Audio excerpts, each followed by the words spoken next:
நான் வந்து இப்ப நாமினேஷன் வந்து பாய்ஸ் யாருமே பண்ணக்கூடாது, கேர்ள்ஸ்னா நம்ம பக்கம் யாராவது ஒருத்தர் வெளில போகணும்ல, அந்த ஒருத்தரா நான் இருந்துக்கிறேன், அது நான் 24 ஹவர்ஸ்ல வெளில போய்க்கிறேன் அப்படின்ட்டு. விஜய் சேதுபதியோட மகள், அதாவது மகளாக நடிச்ச சாச்சனாவை வந்து பாத்தீங்கன்னா வெளியே அனுப்பிட்டாங்க. காரணம் வந்து எல்லாருமே ஓட் பண்ணி அதிக மெஜாரிட்டி ஓட் வந்து அந்த பொண்ணுக்கு வந்து வெளியே போகணும்னு குத்துனதுனால பாத்தீங்கன்னா அந்த பொண்ணை வந்து வெளியே அனுப்பிச்சிட்டாங்க பிக் பாஸ் டீம். ஸோ இதுல வந்து அன்ஃபேரான விஷயம் வந்து இருக்கு அப்படின்ற மாதிரி பாத்தீங்கன்னா ட்விட்டர்ல மார்னிங்ல இருந்தே போட்டுட்டு இருந்தாங்க. பட் இதுக்கு வெளியே அனுப்புறதுக்கான மெயினான காரணம் என்ன அப்படின்றத இந்த வீடியோல பார்க்க போறோம். ஆக்சுவலா என்னன்னா, இதுல வெளியே அனுப்புறது வந்து என்னதான் இவங்க எல்லாருமே ஓட்டு போட்டு அந்த பொண்ணு வெளியே போயிருந்தாலுமே ஓட்டு போடுறதுக்கான அந்த மோட்டிவ்னு சொல்லுவாங்கல்ல, அந்த மோட்டிவ் வந்து பாத்தீங்கன்னா அதுக்கான மெயினான காரணம் இந்த பொண்ணே தான். ஆக்சுவலா இந்த பொண்ணே தான் என்ன பண்ணிட்டாங்கன்னா, இந்த மாதிரி வந்து ஒரு 4 பேர் ஒரு டிஸ்கஷன் வரும்போது என்ன சொல்லிட்டாங்கன்னா, இந்த 4 பேர்ல வெளியே போற மாதிரி இருந்தா நானே போய்க்கிறேன் அப்படின்ற மாதிரி ஒரு கட்டத்தில் வந்து அந்த பொண்ணு சொல்லிடுச்சு.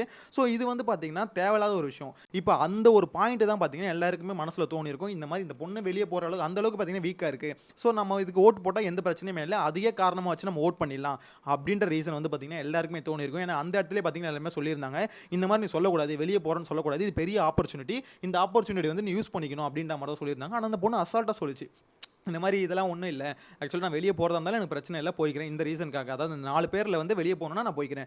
எதுக்கு அந்த 4 பேர் ஆக்சுவலாக சொல்லிச்சுன்னு பார்த்தீங்கன்னா, அந்த பிக் பாஸ் வீட்டுக்குள்ளே வந்த பிறகு 2 வீட்டில் வந்து எந்த வீடு வந்து சூஸ் பண்ணணும், அதாவது 2 பெட்ரூமில் வந்து எந்த பெட்ரூம் சூஸ் பண்ணணும்ல, ஸோ அதில் வந்து டிசிஷன் எடுத்ததில் இந்த பொண்ணு ஒன்று. ஸோ அதனால் இந்த டிசிஷன் வந்து இது யாருக்காவது கஷ்டமாக இந்த மாதிரி இருக்க பட்சத்தில் இந்த 4 பேரில் ஒருத்தர் வெளியே போகணுன்னா நானே போய்க்கிறேன் அப்படின்ற மாதிரி பார்த்தீங்கன்னா வாலண்டியராக நான் வெளியே போகிறேன்னு சொல்லிச்சு.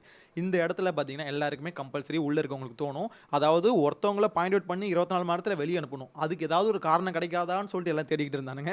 ஸோ இந்த காரணம் கிடைச்ச உடனே அசால்ட்டாக பார்த்தீங்கன்னா யாராக இருந்தாலும் குத்து தான் செய்வாங்க. ஸோ இதுக்கு மெயினான காரணம் இந்த பொண்ணு வெளியே போனதுக்கு அந்த பொண்ணே தான் சொல்லணும். பட் இந்த பொண்ணை சீக்ரெட் ரூமுக்கு அனுப்புறாங்களா அப்படின்றத கேள்விக்குறி. ஏன்னா மார்னிங்லேருந்து நிறைய பேர் வந்து பார்த்தீங்கன்னா ட்விட்டரில் போஸ்ட் பண்ணிட்டு இருந்தாங்க, சீக்ரெட் ரூமுக்கு கம்பல்சரி அனுப்புவாங்க அப்படின்ற மாதிரி. ஏன்னா இது வந்து ரொம்பவே அன்ஃபேரான ஒரு எவிக்ஷன். இந்த எவிக்ஷன் வந்து பார்த்தீங்கன்னா மக்கள் ஓட் பண்ணி தான் ஒருத்தவங்க வந்து வெளியே அனுப்பணும், ஓட்டே போடாமல் அந்த பொண்ணை வந்து இந்த மாதிரி வெளியே எடுக்கிறது வந்து ரொம்பவே அன்ஃபேர் அப்படின்ற மாதிரி தான் சொல்லிட்டு இருக்காங்க. ஏன்னா இது வரைக்கும் பிக் பாஸ்ல இந்த மாதிரி நடந்ததில்லை, அதாவது ஓட் பண்ணாமல் ஒருத்தவங்க வந்து வெளியே எடுத்ததில்லை. ஏதாவது பிரச்சனை பண்ணி, அதாவது அந்த பொண்ணு ஏதாவது தப்பாக பேசி ஏதாவது சர்ச்சைக்குரிய கருத்துக்கள் ஏதாவது பேசியிருந்தா வெளியே எடுப்பாங்க. மற்றபடி பார்த்தீங்கன்னா இந்த மாதிரி டேரெக்டாக ஒரு பொண்ணை வந்து எந்த ஒரு தப்புமே பண்ணாமல் ஒரே நாளில் வந்து வெளியே எடுக்கிறதுலாம் பார்த்தீங்கன்னா இது வரைக்கும் நடந்ததில்லை, இதுதான் ஃபர்ஸ்ட் டைம். அதனால தான் எல்லாருமே கொந்தளிச்சிட்டு இருக்காங்க. இது வந்து ரொம்பவே அன்ஃபேரான ஒரு எவிக்ஷன். அதுவும் விஜய் சேதுபதி ஹோஸ்டோட மகளுக்கே இப்படி பண்ணுறீங்களே அப்படின்ற மாதிரி தான் எல்லாருமே கேட்டுக்கிட்டு இருக்காங்க. நீங்கள் உங்களோட கருத்தை மறக்காம கமெண்ட்ல மென்ஷன் பண்ணிடுங்க, என்ன நினைக்கிறீங்க? ஆக்சுவலாக இந்த மாதிரி ஒரு டிசிஷன் வந்து பிக் பாஸ் டீம் எடுத்துருக்கல, இது வந்து ஃபேரான விஷயம் நினைக்கிறீங்களா? அதாவது 24 மணி நேரத்தில் ஒருத்தவங்களை பற்றி தெரிஞ்சு எல்லாரும் ஓட் பண்ணணும். ஸோ அந்த ஓட்டு அடிப்படையில் பார்த்தீங்கன்னா ஒருத்தவங்களை வந்து வெளியே எடுக்கலாம். அதாவது அவங்கள வந்து மக்கள் ஓட் பண்ணி தான், பிக் பாஸ்னாலே கான்செப்ட் என்னது, எல்லாரையும் உள்ளே அனுப்பிடுவாங்க, நம்ம வந்து பார்த்தீங்கன்னா ஓட் பண்ணி பிடிச்சவங்களை உள்ளே வச்சுட்டு பிடிக்காதவங்களை வெளியே எடுப்போம், இதுதான் கான்செப்ட். அந்த கான்செப்டே இது பண்ணுற மாதிரி இவங்க ஒரு விஷயம் பண்ணுறாங்க. அதாவது இதெல்லாம் இல்லை, இந்த வீட்டில் இருக்கவங்க வந்து ஓட் பண்ணாலே போதும் நீ வெளியே போகலாம் அப்படின்ற மாதிரி ஒரு டிசிஷன் எடுத்திருக்காங்க. ஸோ உங்களோட கருத்தை வந்து மறக்காம கமெண்ட்ல மென்ஷன் பண்ணுங்க. இந்த பொண்ணு சீக்ரெட் ரூமுக்கு அனுப்புவாங்கன்னு நினைக்கிறீங்களா? என்ன பொறுத்தவரைக்கும் கேட்டிங்கன்னா சீக்ரெட் ரூமுக்கு அனுப்புற அளவுக்கு ஆக்சுவலாக அனுப்புறதுக்கு வாய்ப்பு இருக்குது, அது வேற விஷயம். பட் அனுப்புனாலுமே இந்த பொண்ணு அவ்வளோ ஒர்த்தா அங்கே பார்த்து கோவப்பட்டு அதுக்கு வந்து திருப்பி ரிப்ளை கொடுக்குற அளவுக்கு கேப்பபிலிட்டி இந்த பொண்ணுக்கு இருக்கா அப்படின்ற ஒரு கேள்வி இருக்குல்ல.